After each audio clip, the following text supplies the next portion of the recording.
사랑하는 성도 여러분, 하나님은 온 세상에서 영광 받으시기에 합당하십니다. 이 사실 때문에 우리가 하나님을 예배하고 그분을 위해 살며 그분을 전할 수 있는 것입니다. 문제는 하나님이 얼마나 영광 받으시기에 합당하신 분이신지에 대해서 우리 자신이 너무나도 잘 모른다는 사실입니다. 요한계시록의 요한 사도가 보았던 것처럼 우리 또한 하나님이 온 세상의 모든 만물과 천군 천사에 둘러싸여서 그렇게 모든 영광과 찬송과 존귀를 받으시기에 합당하신 분이시다 라는 그 사실을 볼 수 있다면 우리가 얼마나 달라질 수 있을까요? 그런데 오늘날 우리가 그것을 보지 못하고 알지 못하고 살아가기 때문에 우리에겐 여전히 세상이 커 보이고 내 눈앞에 먹고 사는 문제가 여전히 중요하고 그래서 하나님 나라가 작아 보이는 것 아닙니까? 오늘 우리가 읽은 이 시편 67편은 이 시편이 가진 선교적인 비전 때문에 전통적으로 미셔너리 삶, 그러니까 선교 시편 그리고 구약의 주기도문 이렇게 불려왔습니다. 주님의 이름과 주님의 나라와 주님의 뜻을 구하는 것이 이 시편에 드러나 있기 때문에 그렇습니다. 지난주 제4차 로잔 대회가 우리나라에서 열리는 그런 역사적인 한 주간을 우리가 함께 기도하며 보냈습니다. 저도 목요일에 다녀왔는데요. 200개국 5,300명의 세계 지도자들, 세계 선교 지도자들이 모인 그 자리에 우리 이인호 목사님께서 힘써 주셔서 저희 교육자들도 대회장에 입장해서 참관하는 그런 특권을 누렸습니다. 동시통역으로 들으면서 생생하게 그렇게 현장을 경험할 수 있었습니다. 우리 목사님께서 지난 주일에 마치 종말의 모든 민족과 나라와 그 방언들 가운데서 주의 백성들이 주님께 찬양 드리는 그날을 미리 맛보는 것 같았다라고 그렇게 말씀해 주신 대로 정말 기름 부으심이 가득하고 정말 가슴 벅찬 그런 시간이었습니다. 그래서 정말로 여러분, 정말로 하나님이 하실 일이 기대가 돼요.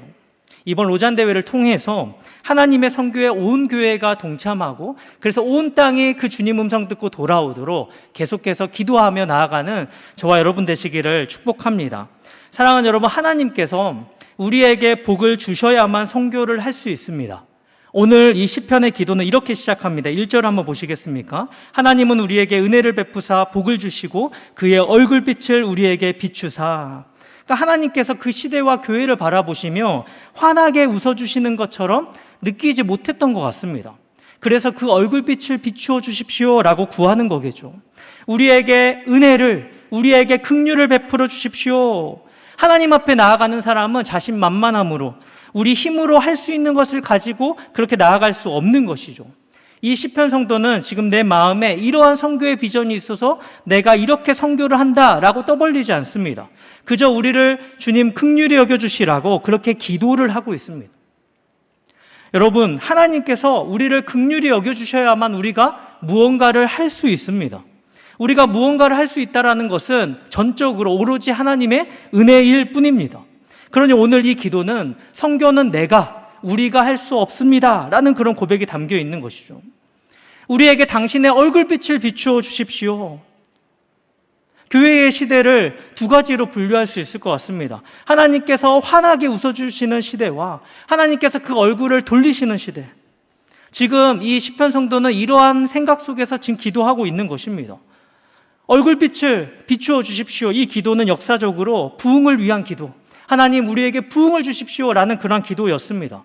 인간의 힘으로는 이룰 수 없는 일들을 마치 로이드 존스 목사님의 표현대로라면 부흥이라는 것은 거룩하신 하나님이 찾아오시는 것 그 자체인데, 거룩하신 하나님이 찾아오시는 그 부흥을 통해서 한순간에 잃어버린 하나님의 영광에 대한 감각을 회복하게 하시는 것이죠.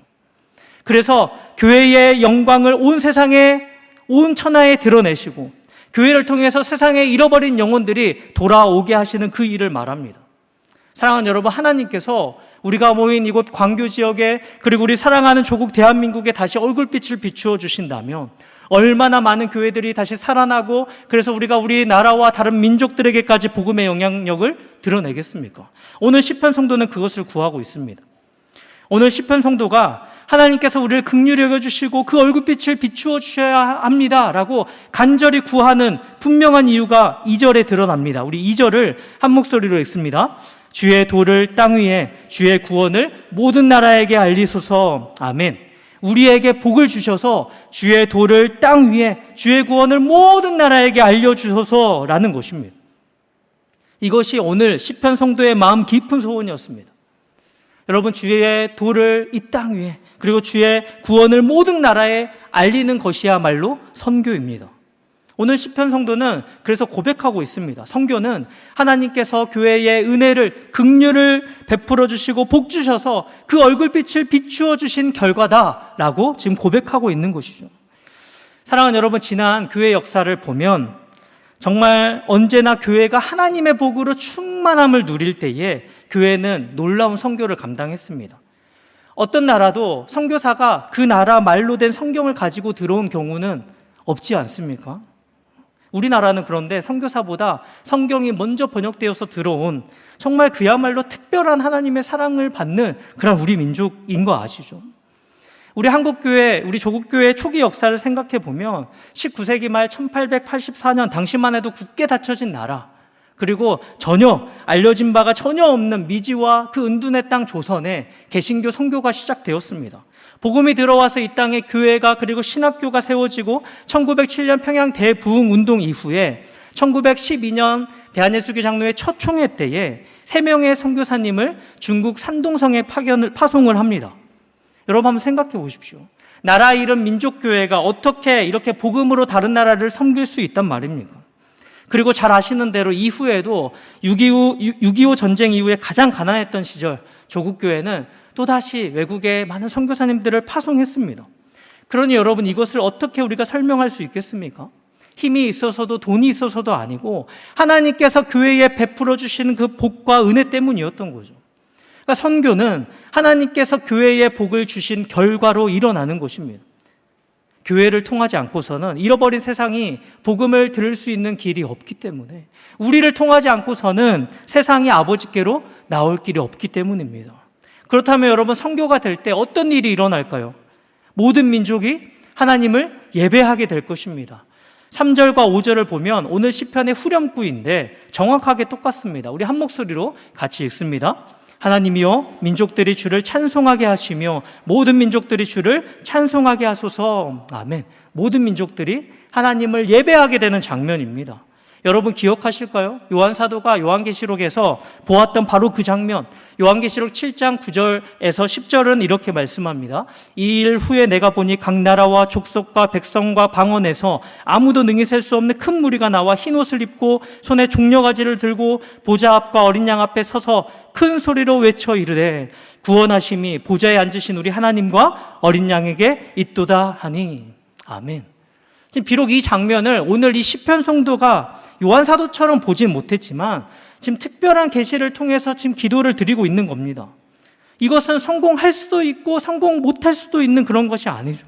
우리 눈앞에서 그리고 역사 속에서 분명하게 실패할 수 없는 성공할 일입니다. 왜냐하면 우리가 섬기는 우리 하나님은 이 온 세상, 온 땅 모든 민족으로부터 영광 받으시기에 합당하신 우리 주이시기 때문입니다. 우리가 선교를 한다고 할 때 선교의 동기가 무엇인가에 대해서 존 스토트 목사님이 이렇게 말합니다. 선교를 일으키는 동기의 최고봉은 대사명에 순종하는 것도 죽어가는 죄인들을 사랑하는 것도 아니다. 그것은 바로 하나님의 영광을 타오르는 열정으로 갈망하는 것이다. 오직 하나님의 나라, 예수 그리스도의 나라와 그분의 영광을 생각하는 것이다. 여러분, 우리가 하나님을 아는 만큼 하나님을 예배합니다. 그리고 하나님을 예배하는 만큼 우리가 하나님으로 충만하여서 하나님 당신과 연합하게 되고, 그래서 하나님의 소원이 나의 소원과 이렇게 일치하게 되는 거죠. 그리고 우리는 그 하나님 안에서 최고로 즐거워하며 만족하는 기쁨을 누릴 수 있게 됩니다.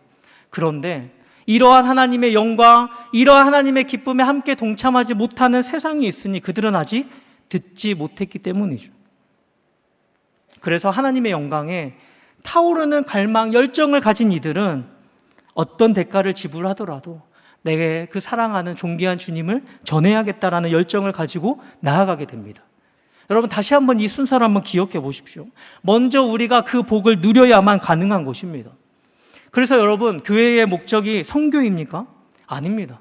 교회의 궁극적인 목적은 하나님의 영광이고, 교회는 예배를 통해서 하나님께 영광을 돌리는 것입니다. 그러니 예배가 없는 선교는 생각할 수 없는 것이죠. 선교의 목적 또한 예배입니다. 예배가 없기 때문에 선교가 필요합니다.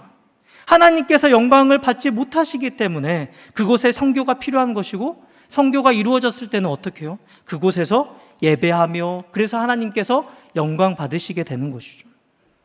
선교가 될 때 첫 번째는 모든 민족이 찬송하며 예배하게 될 것이고, 두 번째를 오늘 시편에서 이렇게 설명합니다. 우리 4절입니다. 한 목소리로 읽습니다.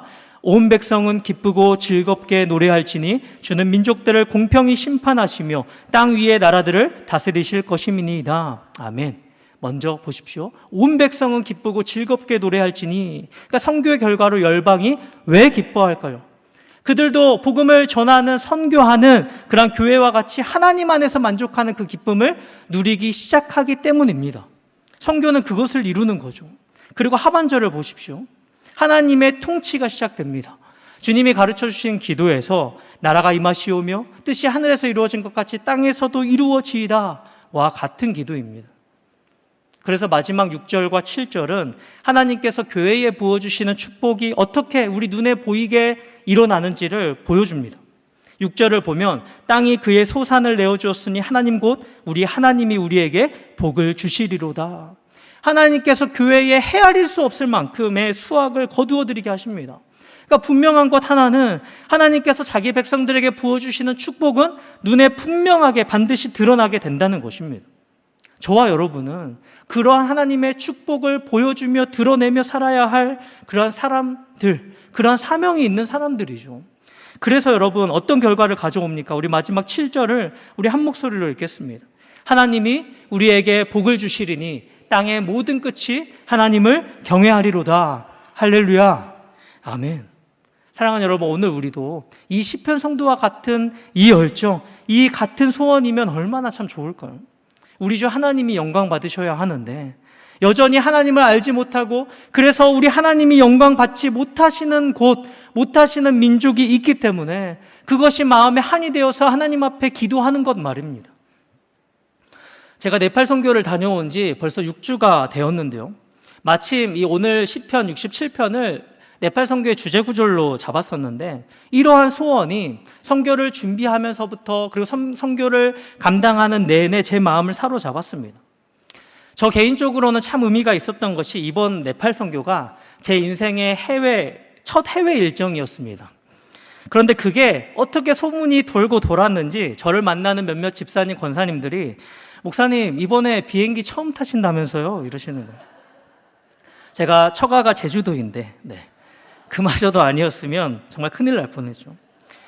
신학생 때 해외 선교의 경험, 그 기회들이 정말 그렇게도 많았는데 국내 선교만 열심히 하면서 엄두를 못 냈던 그것이 이후에 아쉬움으로 남았었거든요. 그런데 아쉬움으로 그렇게 남았었는데 이번에 네팔 선교를 이렇게 가게 되었으니 얼마나 좋았겠습니까? 실제로 이번 네팔 선교 기간 너무나도 행복하고 좋아서 제가 한국에 돌아오기가 싫더라고요. 돌아와서는 제가 아내에게 그랬습니다. 더 일찍 내가 해외 선교를 경험했더라면 얼마나 좋았을까, 내 인생이 정말 넓어졌을 텐데 라고 이야기하니까 저를 가장 잘 아는 아내가 하는 말이, 여보처럼 순수한 사람이 신학생 때 해외 선교 갔으면 선교사 된다고 헌신했을 거야. 다 하나님의 뜻이 있는 거야 라고 그렇게 이야기를 해주더라고요. 네팔은 종교의 자유를 인정한다지만 실제로는 개종금지법이 있어서 구금이 가능합니다. 그래서 복음을 전하고 듣는 일이 아직은 쉽지 않은 땅입니다. 그런데 그곳에서도 우리 하나님은 당신의 영광을 위해서 정말로 쉬지 않으시고 일하고 계시더라고요. 네팔 땅에 하나님의 영광이 충만하기를, 하나님을 알고 사랑하고 즐거워하는 하나님의 사람들이 일어나는 그런 부흥을 주시기를 저희 네팔 단기 선교팀이 매일 아침마다 함께 기도하며 시작했는데 하나님이 정말 똑똑하게 보게 하셨습니다.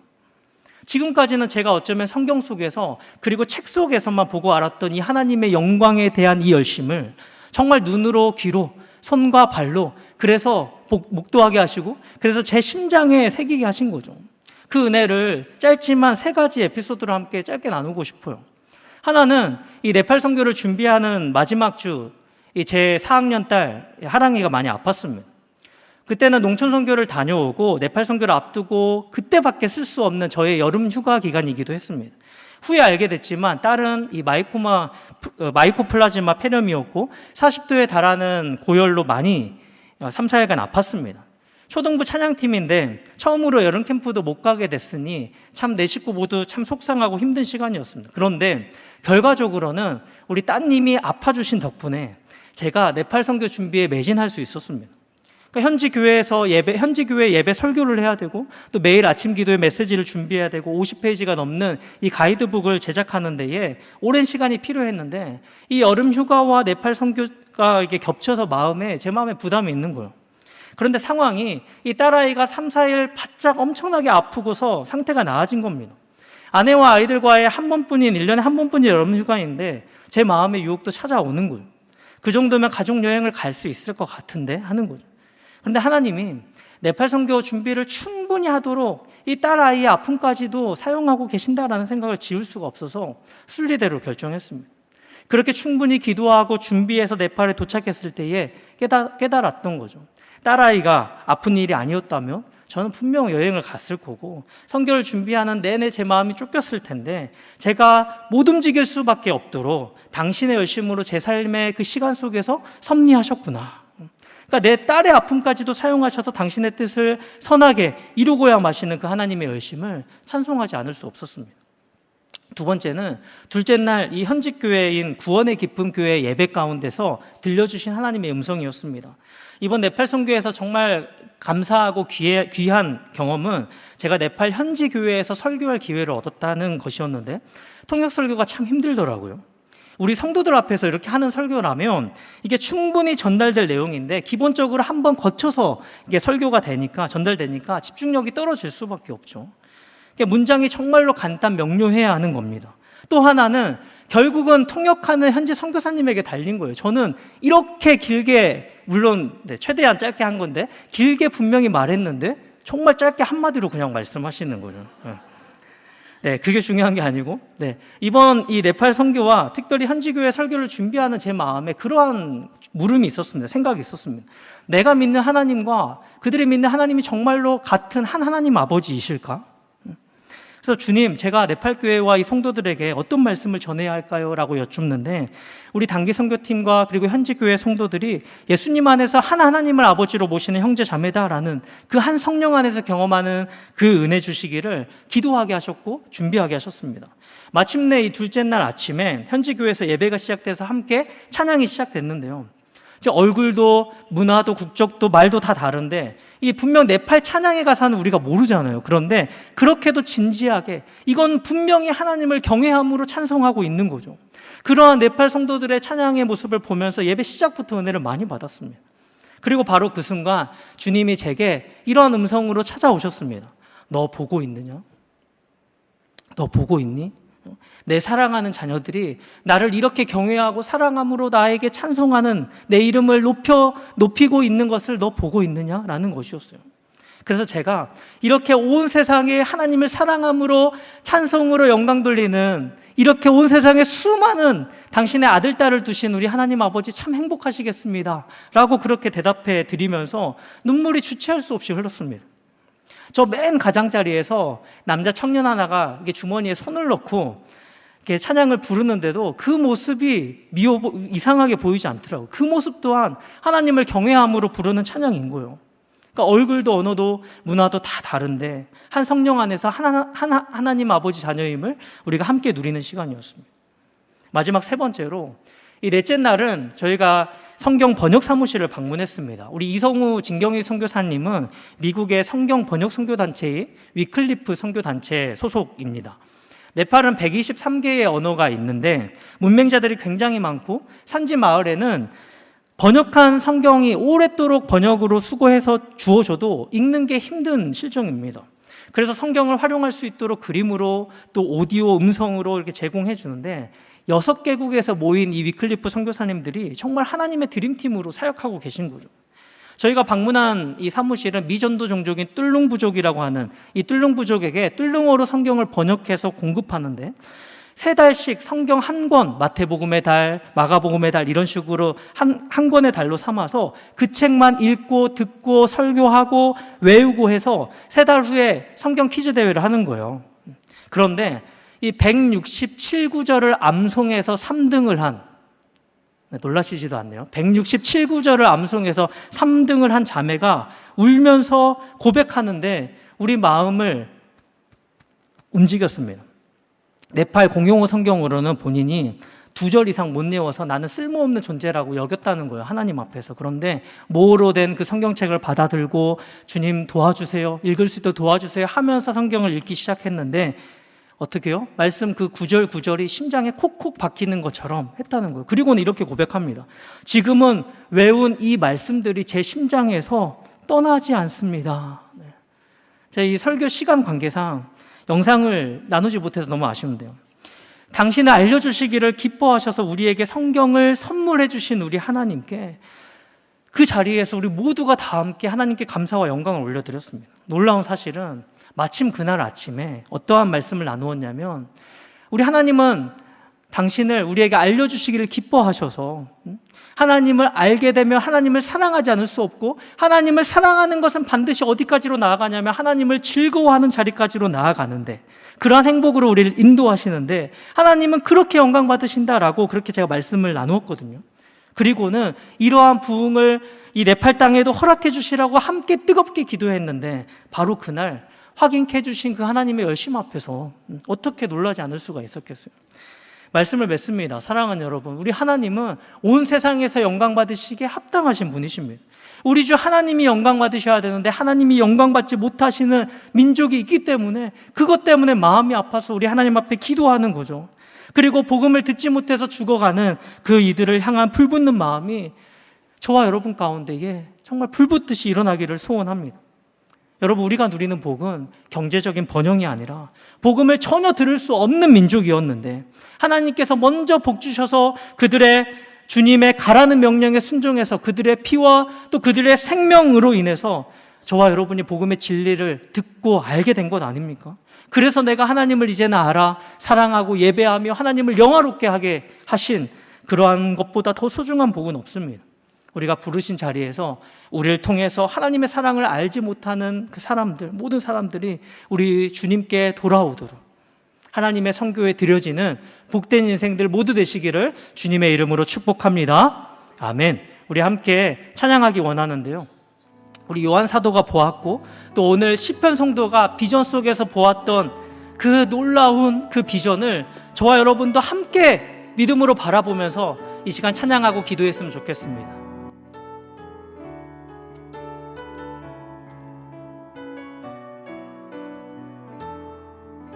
우리 보좌 앞에 모였네. 우리 보좌 앞에 모였네. 함께 주를 찬양하며 하나님의 사랑 그 아들 주셨네. 그의 피로 우리 구원받았네. 십자가에서 쏟으신 그 사랑 강같이 온 땅에 흘러 각 나라와 족속 백성 광원에서 구원받고 주 경배 드리네. 구원하심이 보좌에 앉으신 우리 하나님과 어린 양께 있도다. 구원하심이 보좌에 앉으신 우리 하나님과 어린 양께 있도다. 사랑하는 여러분, 이 시간 오늘 주신 말씀을 기억하면서 우리 함께 기도 제목을 읽고 기도하겠습니다. 하나님이 얼마나 영광 받으시기에 합당하신 분이신지 보고 알게 하시며 그 한없는 영광과 기쁨에 참여하는 복을 충만하게 누리는 제3 되게 하옵소서. 아멘. 부르신 삶의 자리에서 하나님의 선교에 드려지길 소원합니다. 나를 통해 하나님을 알고 사랑하고 즐거워하는 이들이 일어나는 부흥을 주옵소서. 아멘. 로잔 대회 이후 주님의 교회를 향해 활짝 웃어주시는 부흥의 때를 다시 경험케 하시며 보여주신 비전을 따라 온 열방을 품는 우리 더 사랑의 교회 되게 하여 주옵소서. 아멘. 우리 이 시간 주님 이름 한번 부르고 우리 간절히 합심하여 기도하겠습니다. 주여